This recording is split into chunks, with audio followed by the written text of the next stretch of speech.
Today was a good day. I think there was a pretty famous poet that said that once. Feel really good about where the team was today. Contributions from literally everyone.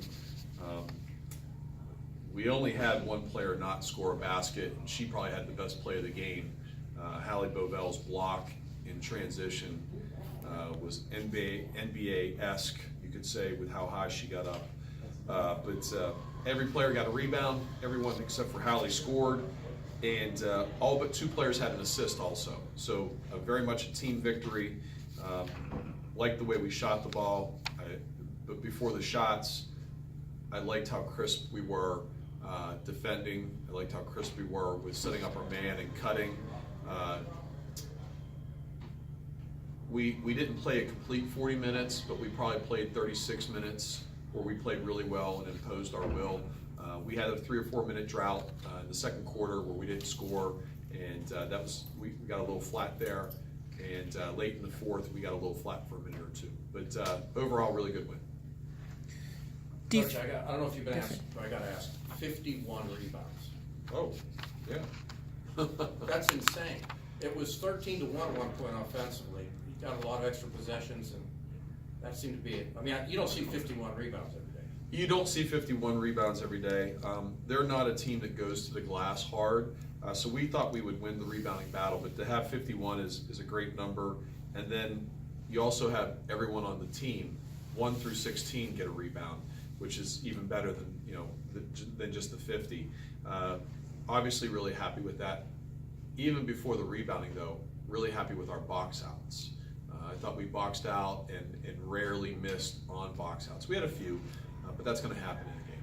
You had 3 players the last game account for 75% of the points. They had 61 of the 81. Today they accounted for 57%, but you've got a lot of other players on the board. How gratifying is it to see those other players come in and really balance out the sheet?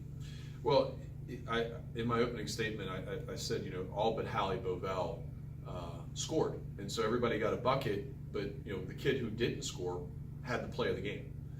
With the block in transition. And so, I'm glad to see Kirsten Elliott get a bucket. It was good to see her get that. And then Angela Staffolino, after starting a little bit slow, comes in and picks and pops 2 and knocks down 2 threes and looks really good in that realm. We ran pick and roll for Angela again a 3rd time, and she rolled to the basket. She should have popped. I mean, she just made 2 threes, and maybe we could have got her another one. But really balanced across the board scoring-wise, and not only scoring-wise, but assist-wise also. To have 25 assists on 28 baskets, you don't see that very often. Now, you were way over your average in that department, whereas Richmond was about their average. And I heard you referencing that last play, take the pop. You were smiling, like pop it, pop it. Yeah. But I want to ask about Amagrosso. What did you see there? She seemed to have a lot of spark. Chas is playing better. When the ball goes in the hoop, everybody plays better. And, the ball is going in the hoop for Chas now. There's been so much conversation about our big team meeting that we had, and you can see it worked. It worked. There's people out there that I've heard, questioned, can you have a 3.5 hour team meeting? Yeah, you can. And the proof's in the pudding. But we have a lot of basketball to play, and Chas is going to be an integral part of that. But she's 5'11", 2 for 6. She had some really good drives to the basket, and I thought she shared the ball with passing. Some really good passes off the dribble, dumped down passes to our post, and did a really nice job there. Your interior passing was very effective as well at times. You've got Soleil coming off the bench. He's got great size. Obviously, Kellyanne. You've got people there that really seemingly have an advantage in a lot of games, or could have an advantage in a lot of games. Is that pretty fair? We're very European based in the post. We pass the ball very well when we have good spacing, and then we cut really hard. We look really good in practice sometimes, and you saw a little bit of that today. I think we'll continue to see. Certain lineups are going to be better. Utah has a tendency to stick to the arc. And one time we entered it into Lia Soleil, and Chastity was the passer, and she ran in and was standing like 4 feet from Laya. And that's not what we want you to do. When you pass it into the interior to Laya, it's either you speed cut through and you get a little dump pass and you go out the other side, or you work yourself along the arc and you'll find a good shot. But you can't go and muddle up the middle. She needs room to operate. And if Laya has room to operate, she's incredibly dangerous. You know, she had 2 passes that were turnovers today that she typically makes. And I didn't take her out when she threw a behind the back pass and it wasn't completed, because I know that she can make those passes. Actually, she had a behind the back pass when she was in the FIBA European Championships this summer. It was the play of the week for FIBA basketball all across the world. And you know, we can pass the ball well when we're moving and we're cutting with purpose. Got it. One last thing, Utsa, you know, she had a great game last time out in St. Joe's. She was phenomenal in every department practically, certainly offensively. Slow start in the first half. What got her going in the second? She made a basket. Yep. And that led to another one. She started out 0 for 5 and she finished 4 for 4. Right. And so the only thing I told her was, is you keep shooting the basketball. And that's what we want her to do, because in the end it's going to work itself out. You know, we're coming back to where we were, where we shot the ball well last year. And you know, Utsa can start 0 for 5, but I'm a betting man, and I'm going to say that she's going to go 4 for 5 in her next 5 shot attempts. And so, you know, more than anything, I've been really happy with Utsa rebounding the ball and committing to play defense, which she did not do early in the year, and she fought me on. And that was one of our problems.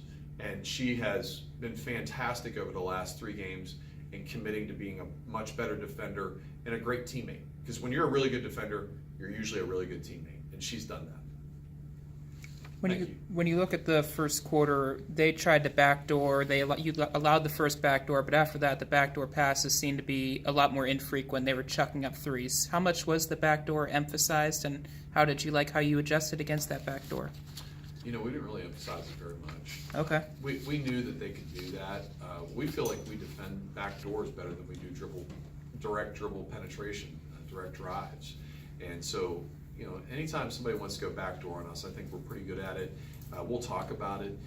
Our big thing that we've been talking about more than anything is not allowing people to have direct drives to the rim. And they're Division I basketball players. They get scholarships just like us, whether it's Richmond or George Mason or Dayton or anyone else. You're going to get driven on sometimes. But we've done a much better job of it in the last 3 games, and really happy with our defensive performance today. When you see that for a full 4 quarters, just looking strictly from a field goal percentage perspective, they're never above a third made shots in the quarter. The fact that how much can this be sustained as Atlantic 10 play goes, and as you said, 1 through 12 today. You know, that's hard to say because you're playing a different opponent in every game. You know, we're going to play some teams that are going to have more talent. We're going to play some teams that have more confidence. We're going to play some teams that don't in both those cases. The only thing that we can control is ourselves. And so, you know, for us, we have to control our effort and our toughness and our confidence. And those all play in together, and right now we have those. And we're playing like we've been in the past. A lot of times when you go towards the end of the bench, you mentioned maybe you didn't play a complete 40 minutes, you're missing 2 or 3 minutes here, but the play was maintained, maybe even exceeded with the Hallie block and the Kirsten layup. Just how exciting as a coach is that for you? Not just you're giving players minutes they've earned, but they're succeeding from the end of the bench with that time. You know, it's so hard for them to go in with 4 minutes to go. They're cold. You know, they're going in, and we can't give them a lot of instruction because they're usually being subbed in.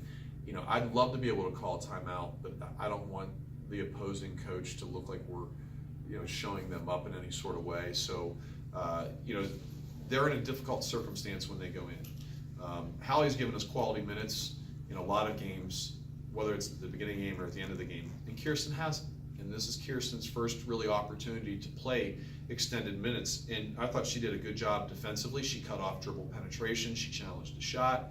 You know, I thought she took a very good shot.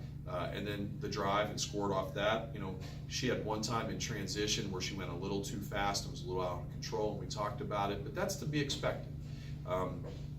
And you know, I think everybody on our team, you can see, really roots for Kirsten. She was me, you know, like, she's a lot better than I was, but I was a walk-on. So like, I have a special place in my heart for kids who used to be walk-ons. She's a scholarship basketball player now. And so, you know, she still has a special place there, but also there's expectations that there is no drop-off, whether it's Kirsten or Angela or Eniku or anyone that comes into the game. And, you know, I was disappointed in Angie's first 2 minutes. And we let her sit for a minute, collect herself, and we saw what happened with the 2 threes off the pick and pop. What have you made of Hallie's journey so far to date at Duquesne? She's had to fight to play. She got the red shirt. You wanted to work on her shot, and then she ends up in this post situation where she's found some success. Just what do you make of maybe the ups and downs and peaks and valleys that she's had? Hallie's never quit. She's been disgruntled. She's been frustrated. I'm sure she's been sad. I think she's pretty happy now. You know, sometimes you have to continue to seek answers and not just accept that I'm a guard who isn't going to play because there's 3 seniors ahead of me. And when an opportunity arises, you take that opportunity. And her moving to the post was an opportunity. And, you know, I'm not going to sit here and tell you that we expected that, because we didn't. But she's a valuable and integral member of our team and will play quality minutes and important minutes as we go through January and February and March, because she can defend. And we can switch 1 through 4.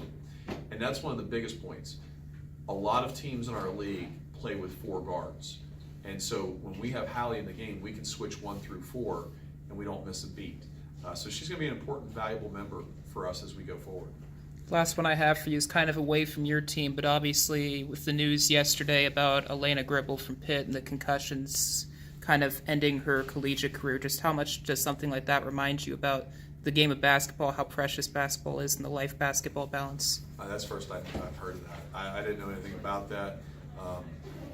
Elena Gribble, I know, and I know her family, and I didn't know that. And I know how important basketball is to her and to her family, and I hate to hear that.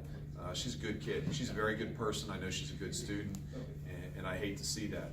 I've had 1 or 2 players who have been medically disqualified because of concussions also, and you don't want to see that for anyone. So, you know, a lot of prayers and positive vibes out to the Gribble family and her in particular. Thank you for supporting women's basketball.